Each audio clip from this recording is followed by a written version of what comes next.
60 à 70% des adultes que vous croisez chaque jour hébergent un organisme étranger dans leur cerveau, leur cœur ou leurs yeux. Il ne s'agit pas d'une projection théorique, mais d'une réalité sérologique documentée. Cet organisme est le Toxoplasma gondii, l'agent pathogène responsable de la toxoplasmose. Vous lisez ces lignes et statistiquement, il y a plus d'une chance sur deux que ce parasite soit actuellement enquisté dans vos tissus cellulaires.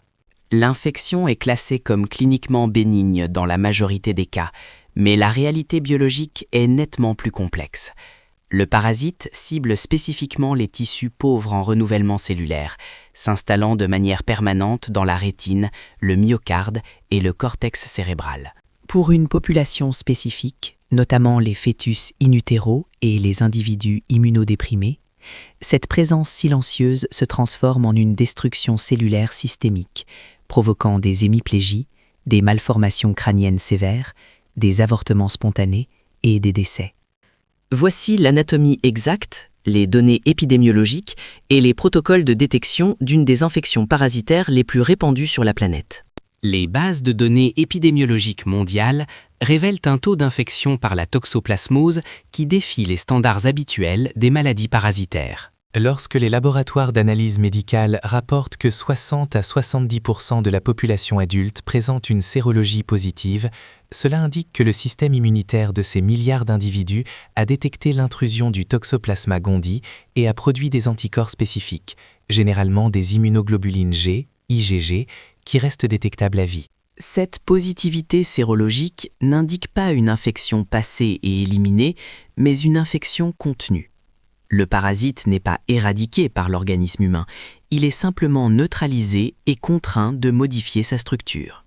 Sur le plan de la classification clinique, l'infection primaire passe inaperçue dans 80% des cas. Le patient zéro ne signale aucune anomalie, ne consulte aucun médecin et ne reçoit aucun traitement, permettant au micro-organisme de finaliser sa phase de dissémination sanguine. Cette caractéristique de bénignité habituelle, rapportée par les manuels de parasitologie, masque la véritable prouesse évolutive de l'agent pathogène, sa capacité à échapper à la destruction totale par les macrophages humains pour établir une latence chronique qui durera jusqu'au décès de l'hôte. Les bases de données épidémiologiques mondiales révèlent un taux d'infection par la toxoplasmose qui défie les standards habituels des maladies parasitaires. Lorsque les laboratoires d'analyse médicale rapportent que 60 à 70% de la population adulte présente une sérologie positive, cela indique que le système immunitaire de ces milliards d'individus a détecté l'intrusion du Toxoplasma gondii et a produit des anticorps spécifiques, généralement des immunoglobulines G, IgG, qui restent détectables à vie. Cette positivité sérologique n'indique pas une infection passée et éliminée, mais une infection contenue. Le parasite n'est pas éradiqué par l'organisme humain, il est simplement neutralisé et contraint de modifier sa structure. Sur le plan de la classification clinique, l'infection primaire passe inaperçue dans 80% des cas.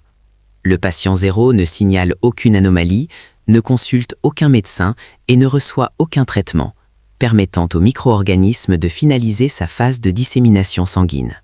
Cette caractéristique de bénignité habituelle, rapportée par les manuels de parasitologie, masque la véritable prouesse évolutive de l'agent pathogène, sa capacité à échapper à la destruction totale par les macrophages humains pour établir une latence chronique qui durera jusqu'au décès de l'hôte.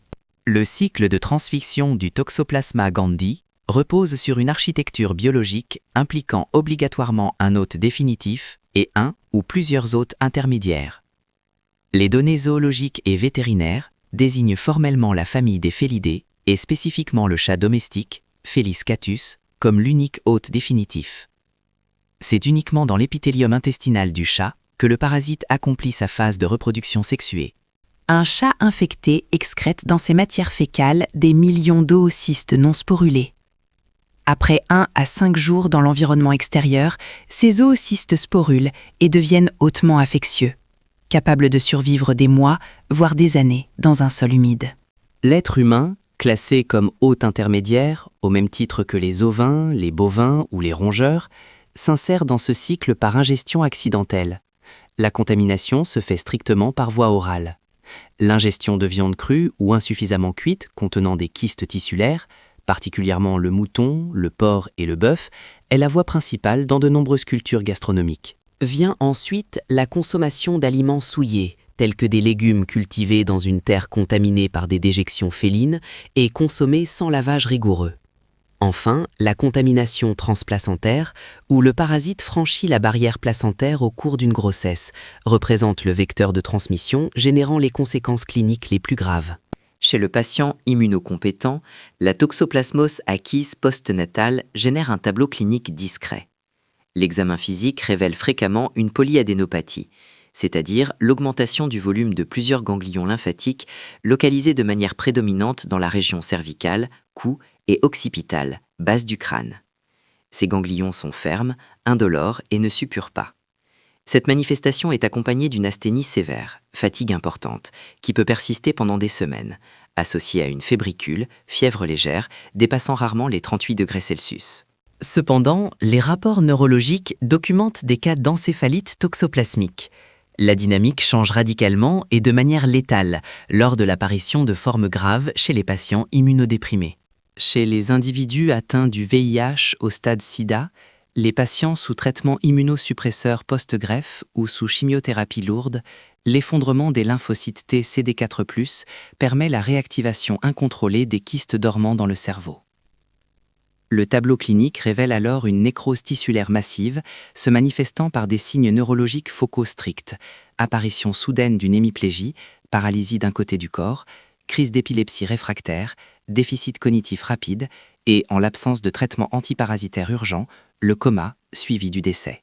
La contamination fœtale in utero obéit à une chronologie clinique stricte, où le niveau de gravité est inversement proportionnel à l'âge gestationnel au moment de l'infection maternelle. Si la mère contracte une primo-infection lors du premier trimestre de la grossesse, le taux de transmission fœtale est faible, environ 15%, mais les destructions cellulaires provoquées par les trophozoïtes en pleine période d'organogénèse sont catastrophiques. Les rapports obstétricaux constatent la mort fœtale in utero, conduisant à un avortement spontané. Si le fœtus survit, les échographies morphologiques révèlent des malformations neurologiques massives, une hydrocéphalie sévère causée par l'obstruction de l'aqueduc de Sylvius bloquant le liquide céphalorachidien, ou une microcéphalie due à la nécrose du tissu cérébral en développement, souvent accompagnée de calcification intracrânienne. Lors d'une contamination au deuxième trimestre, le taux de transmission augmente. À la naissance, le nouveau-né présente un tableau d'infection viscérale et hématologique aiguë, un ictère, jaunisse, prononcé, témoignant de l'atteinte hépatique, une splénomégalie, augmentation anormale du volume de la rate, et une hépatomégalie, augmentation du voie. Enfin, si l'infection survient au troisième trimestre, la transmission au fœtus est très élevée, près de 70%, mais l'enfant naît généralement asymptomatique. Néanmoins, l'absence de signes cliniques initiaux masque la présence de kystes, principalement oculaires, nécessitant une surveillance ophtalmologique et sérologique stricte, s'étalant sur plusieurs années pour prévenir l'apparition tardive de choriorétinite conduisant à la cécité. L'investigation biologique de la toxoplasmose repose sur la recherche directe et indirecte du parasite. Pour confirmer une infection aiguë, les biologistes procèdent à la mise en évidence directe de la forme trophozoïte dans des prélèvements sanguins ou dans le liquide céphalorachidien, LCR, extrait par ponction lombaire.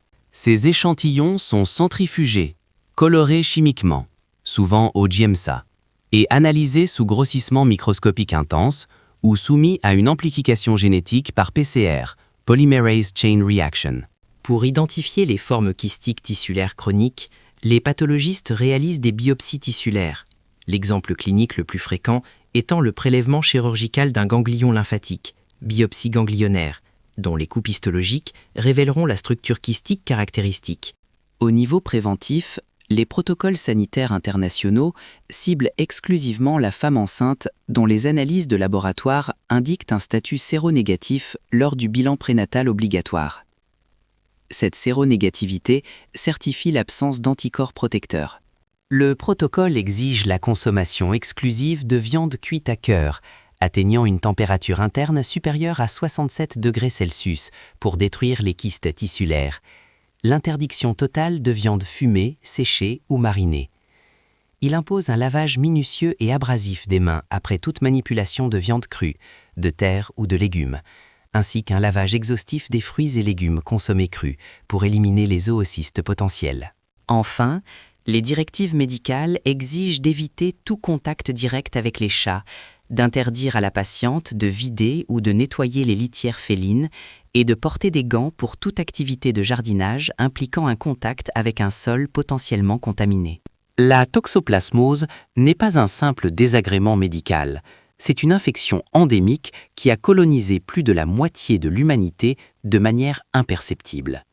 Les preuves épidémiologiques et biologiques démontrent que l'agent Toxoplasma gondii exploite le système immunitaire humain et le cycle de reproduction félin avec une précision chirurgicale. Si la cohabitation avec le parasite reste cliniquement neutre pour les individus sains, les données relatives aux conséquences fétales et à la destruction neurologique chez les immunodéprimés exigent une rigueur prophylactique absolue. Les statistiques sont définitives. Face à un taux d'infection de 70% chez l'adulte, la prévention ciblée reste la seule ligne de défense efficace contre les formes invasives de ce parasite intracellulaire. Partagez vos observations et vos questions dans les commentaires ci-dessous et abonnez-vous pour nos prochaines enquêtes médicales approfondies.